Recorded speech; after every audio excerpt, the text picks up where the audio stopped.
नमस्कार प्यारे बच्चों।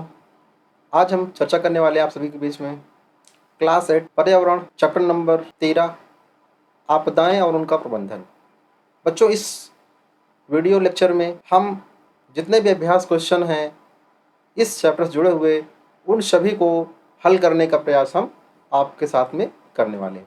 तो बिना देर किए हुए चलिए शुरू करते हैं, बढ़ते हैं क्वेश्चन नंबर 1 की तरफ। क्वेश्चन नंबर 1, निम्नलिखित प्रश्नों के उत्तर दीजिए। का नंबर है प्राकृतिक आपदाओं के नाम लिखिए। प्राकृतिक आपदाओं के नाम लिखिए। तो इसका आंसर बच्चों तुरंत कॉपी निकालें और इसको लिखना शुरू करें। उत्तर है भूकंप, ज्वालामुखी, उद्गार, भूकंप, ज्वालामुखी, उद्गार, भूस्खलन, बादल फटना, बिजली गिरना, बाढ़, बादल फटना, बिजली गिरना, बाढ़, सूखा, वनों की आग, चक्रवात, सुनामी लहरें, चक्रवात, सुनामी लहरें, तूफान, सुनामी लहरें, तूफान, शीतलहर, शीतलहर आदि प्राकृतिक आपदाएं हैं। आदि प्राकृतिक आपदाएं हैं। तो बच्चों ये प्रमुख आपदाएं हो गई भूकंप, ज्वालामुखी, उद्गार, भूस्खलन, बादल फटना, बिजली गिरना, बाढ़, सूखा, वनों की आग, चक्रवात, सुनामी लहरें, तूफान, शीतलहर आदि प्राकृतिक आपदाएं हैं। तो आपने आंसर लिख लिया होगा। आइए बढ़ते हैं क्वेश्चन नंबर पहले के खा पे। मानव जनित आपदाओं के नाम लिखिए। यानी कि वो आपदाएं जो मनुष्य द्वारा जनित हैं उनके नाम लिखने हैं। तो प्रश्न लिख लें, मानव जनित आपदाओं के नाम लिखिए। मानव जनित आपदाओं के नाम लिखिए। उत्तर डाल के लिखें। पहले का खा नंबर, परमाणु विस्फोट, परमाणु विस्फोट, सड़क तथा औद्योगिक, परमाणु विस्फोट, सड़क तथा औद्योगिक दुर्घटनाएं, औद्योगिक दुर्घटनाएं, आग, आग, विषैली गैस का रिसाव, आग, विषैली गैस का रिसाव, विषैली गैस का रिसाव, सामुदायिक दंगे, सामुदायिक दंगे, आदि मानव जनित, आदि मानव जनित आपदाएं हैं। आदि मानव जनित आपदाएं हैं। पूर्ण विराम। बच्चों, मानव जनित आपदाएं कौन कौन सी हैं? परमाणु विस्फोट, सड़क तथा औद्योगिक दुर्घटनाएं, आग, विषैली गैसों का रिसाव, सामुदायिक दंगे आदि मानव जनित आपदाएं हैं। चलिए बच्चों बढ़ते हैं क्वेश्चन नंबर पहले के गा नंबर में। एड्स कैसे फैलता है, इसके बचाव के उपाय बताइए।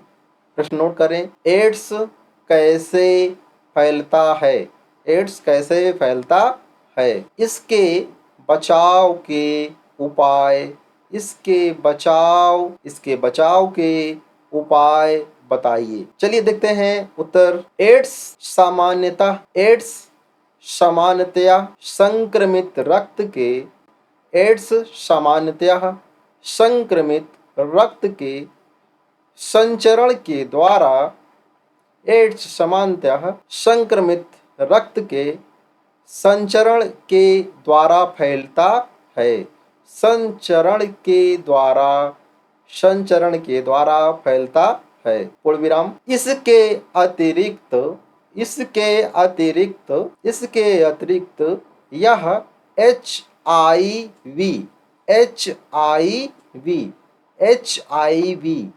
वायरस, संक्रमित सुइयों के प्रयोग, संक्रमित माता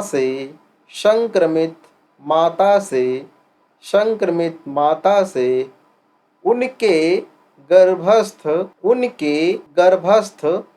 उनके गर्भस्थ शिशु में तथा नशीली दवाइयों का नशीली दवाइयों का सामूहिक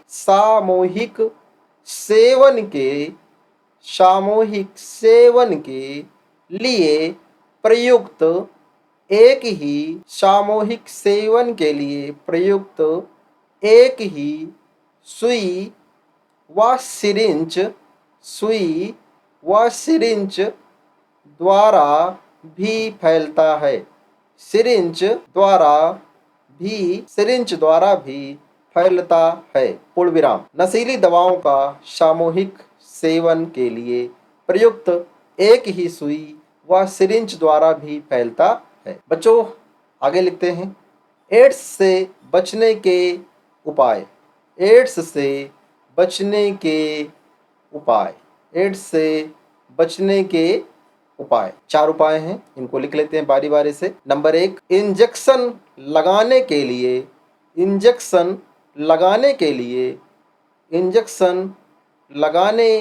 लिए विसंक्रमित तथा नई सुइयों का प्रयोग करना चाहिए। नई सुइयों का प्रयोग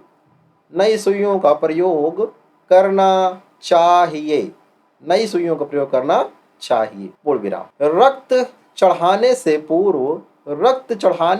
पूर्व उसकी जांच अवश्य करवानी चाहिए। रक्त चढ़ाने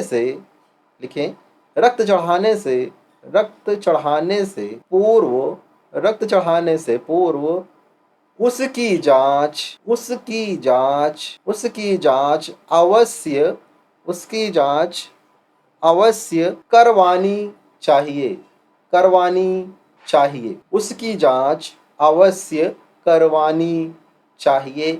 नंबर 3, नशीली दवाओं के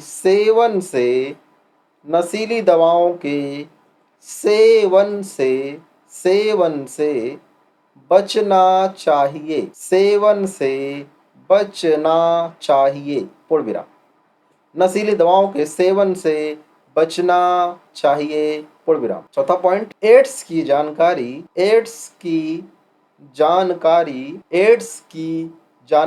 ही इसके बचाव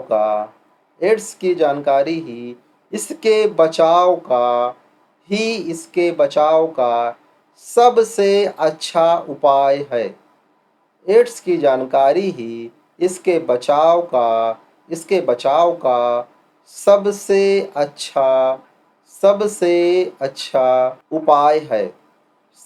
अच्छा उपाय है। बच्चों आपने ये प्रश्न लिख लिया होगा। आइए बढ़ते हैं क्वेश्चन नंबर 2 की तरफ। क्वेश्चन नंबर 2 है, सही विकल्प के सामने बने वृत्त को काला कीजिए।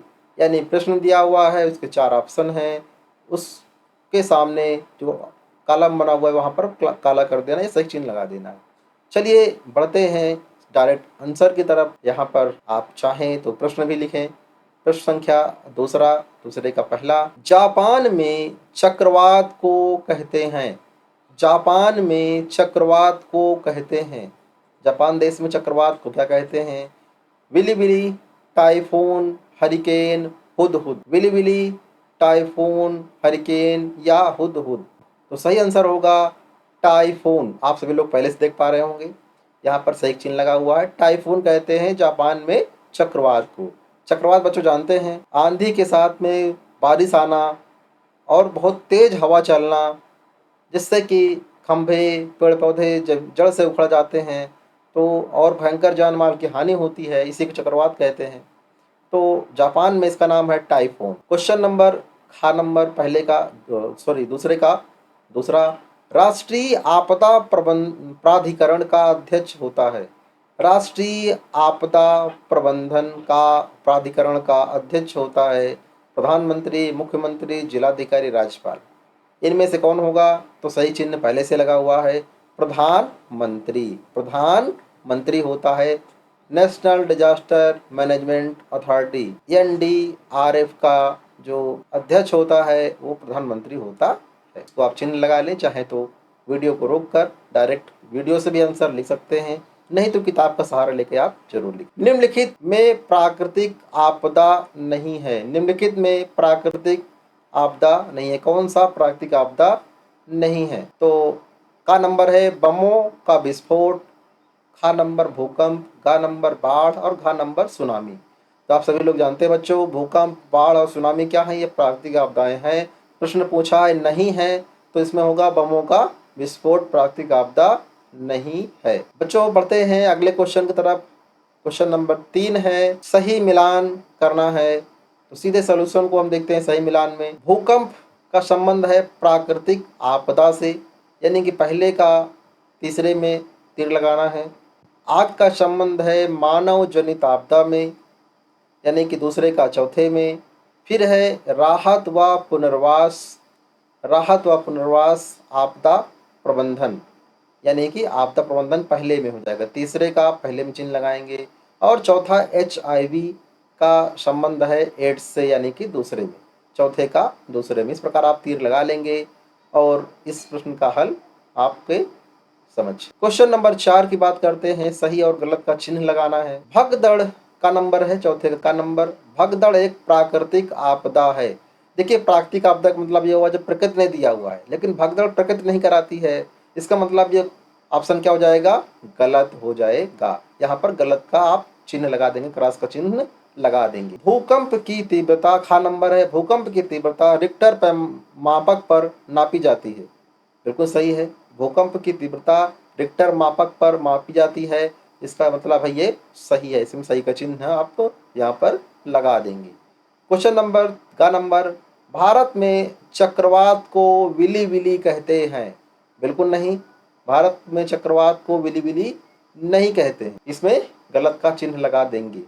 घ नंबर ताप लहर मानव जनित आपदा है, यानी कि ताप लहर जो होती है, यानी कि इसे कह सकते हैं बहुत तेज गर्म जो लहरें चलती हैं, तो वो मानव जनित नहीं है, वो प्राकृतिक होती है, यानी ये भी गलत होगी। प्यारे बच्चों, पर्यावरण का चैप्टर नंबर 13 का क्वेश्चन आंसर ये समाप्त होता है। उम्मीद है आप सभी लोगों ने लिख लिया होगा और आप परीक्षा में बहुत ही अच्छे नंबर लाने वाले हैं। आपका भविष्य उज्जवल हो, इसी कामना के साथ बहुत बहुत धन्यवाद। आप सभी लोगों ने पूरे मनोयोग से पढ़ाई की। पढ़ते रहिए, आगे बढ़ते रहिए। मिलते हैं किसी नए लेक्चर में, तब तक के लिए धन्यवाद। Thank you.